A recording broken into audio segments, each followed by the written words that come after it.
Oh, Melanie Mac, the self-proclaimed Christian gamer saint who's somehow always walking contradictions. Let's talk about the grifting queen of gaming content. And I have the same stance on queers as I do these gooners. Is this anything pornographic? I would say no.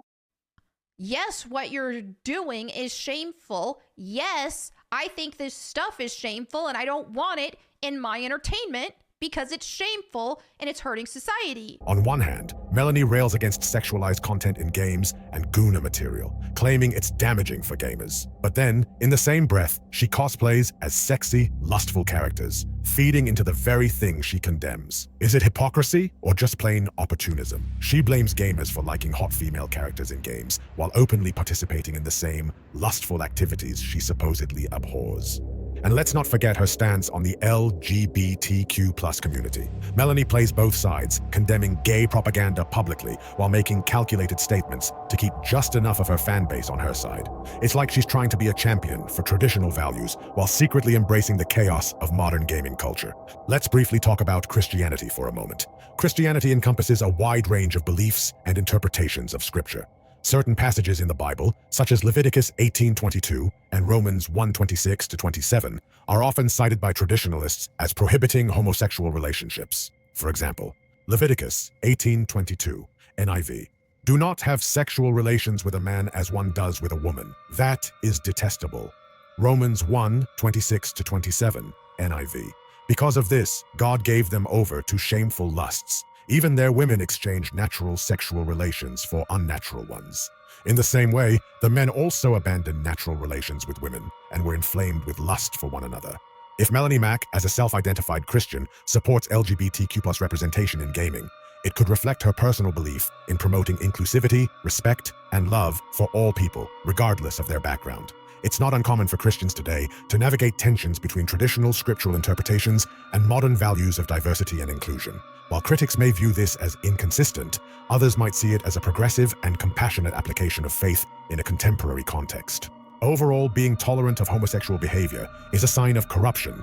The devil is a transgender homosexual being who uses lust and sinful desires to corrupt humans and take them to the path of damnation. Satan has been described in Christian tradition as a shapeshifter or deceiver, capable of taking on different forms to achieve his goals. For instance, in Genesis, the serpent in the Garden of Eden is often associated with Satan. In medieval art and literature, Satan is depicted in various guises, sometimes alluring, sometimes grotesque, to symbolize his deceptive nature. Melanie Mac has publicly supported games that push the LGBTQ+ agenda, claiming that representation matters in gaming. Yet, she also criticizes those same themes when they're tied to content she deems perverse or agenda-driven. Her stance is contradictory, as she defends inclusivity in games while maintaining a belief that certain portrayals of sexuality are inappropriate, creating a confusing and inconsistent narrative. Despite her opposition to certain depictions, she still engages with and promotes games that include LGBTQ+ characters or storylines, showing a selective and often hypocritical approach to the issue. Melanie Mac, as a self-proclaimed Christian, contradicts her values by posting provocative images of herself online. This behavior undermines her message of modesty and purity, which she often preaches, creating a hypocritical image. It not only invites criticism, but also damages her credibility as someone promoting faith-based principles. By engaging in actions that conflict with her teachings, she risks being seen as insincere or driven by attention rather than genuine conviction. Melanie Mac's contradictions run deep, as she publicly defends gay relationships in video games, while simultaneously posting videos and comments that insult the LGBTQ+ community. Can't post anything on social media because somebody's offended with some crayon flag in their bio. They got like this furry, tooty, pornography crap. Can't even get an email. Because when you get an email from a business, a corporation, whatever, pronouns and a signature. You got homos buying children. What kid wants two daddies? It. What happened to the closet? Is the closet just public square now? Look, I just need to clear the air here because people are saying that you hear me say it and they're like, oh no, she doesn't mean it in a derogatory way. Yes, I do. On one hand, she positions herself as tolerant by supporting inclusive content in games, yet on the other, her openly hostile remarks and divisive rhetoric on platforms like X show a clear disdain for the very group she claims to defend. I mean, dude, have these people played Final Fantasy? The people complaining, have they played Final Fantasy at all?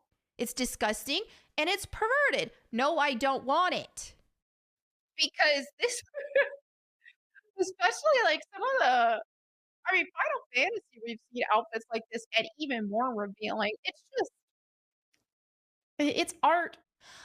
Do I think that people participating in these activities are losers? Yes. It's not even pornographic at all. I don't see the problem. But you know what? It doesn't mean you have to always be a loser. This inconsistency raises questions about her authenticity, as her actions suggest a performative stance designed to appeal to both sides without holding firm convictions. It's this duality that makes her platform feel less like a voice for values and more like opportunistic pandering.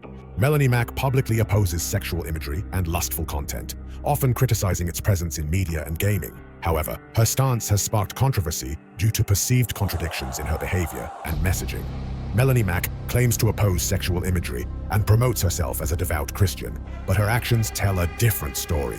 She's posted revealing pictures of herself online and often behaves in ways that seem more aligned with attention-seeking than genuine faith, leading many to question if she embodies the values she preaches. For those with religious or conservative beliefs, posting revealing photos can contradict values of modesty and self-respect. For example, many Christian teachings emphasize that the body is a temple, 1 Corinthians 6:19-20, and should be treated with dignity and honor, not exposed for public consumption. Melanie Mac has accused gamers of being gooners and perverts, suggesting that they need to stay out of gaming. By labeling gamers in this way, she not only alienates her audience, but also undermines her own past behavior, where she has openly participated in the same culture she now criticizes. She openly praises and lusts over characters like Lara Croft, even owning a statue of Lara in revealing outfits. Additionally, she's been known to admire characters like 2B and Miranda Lawson's infamous design in Mass Effect. This hypocrisy raises questions about whether her stance is genuine or just another case of playing both sides for attention. The grifting accusations? They're not baseless. She's built a brand on outrage, shifting opinions, and contradictory behavior. Is she really standing by her convictions, or is she just selling the next trend to stay relevant? Melanie's story isn't one of authenticity. It's a lesson in playing the crowd, picking what will get clicks, and trying to keep both sides of the aisle in her corner. Maybe that's the real grift. Hear my message, Melanie. It's interesting how you claim to speak out of conviction for Christ, yet your own actions often speak louder than your words. You criticize the sexualization of characters, but you've willingly participated in it for years. You defend purity while posting and discussing sexually charged content, from your Lara Croft statues to your admiration for characters like 2B from Nier Automata. Your argument that beauty can be perverted rings hollow when you profit from and engage with the very content you claim to oppose. You say you want beauty without perverted intent, but what you fail to acknowledge is that the line between beauty and lust is often drawn in the eye of the beholder. By condemning those who lust over these characters. It's a bunch of coomers who are mad that I said I didn't. Oh, I wouldn't have defended you, and they're all over my ass too. Bro, I swear. All I said was this one game is coomer bait, which it is. I don't know that much about that game. I don't know if these are all people who are fans of this game. I didn't know what it was. I said it's a coomer game, which it is. Okay, and I don't care. Right, it is. At least admit it. Admit what you're playing. You overlook the reality that people are attracted to art in different ways. You can't claim to promote purity while being part of the same industry that regularly capitalizes on sexual appeal. It's a contradiction, plain and simple. The problem isn't that people enjoy beauty in its various forms. It's your inconsistent stance. If you truly believed in promoting purity, you wouldn't have participated in or benefited from the very content you claim to oppose. You're playing both sides, and in doing so, you're betraying the trust of the very people who follow you. If you truly seek purity, maybe it's time to practice what you preach, instead of merely pandering to whichever audience benefits you the most. Stop pretending to be a saint while indulging in the same perverted content you accuse others of celebrating. It's time to stop with the double standards and genuinely reflect on your own actions. Thanks for watching. Stay sharp, stay defiant, and never bow to the system. Subscribe if you're ready to join the fight.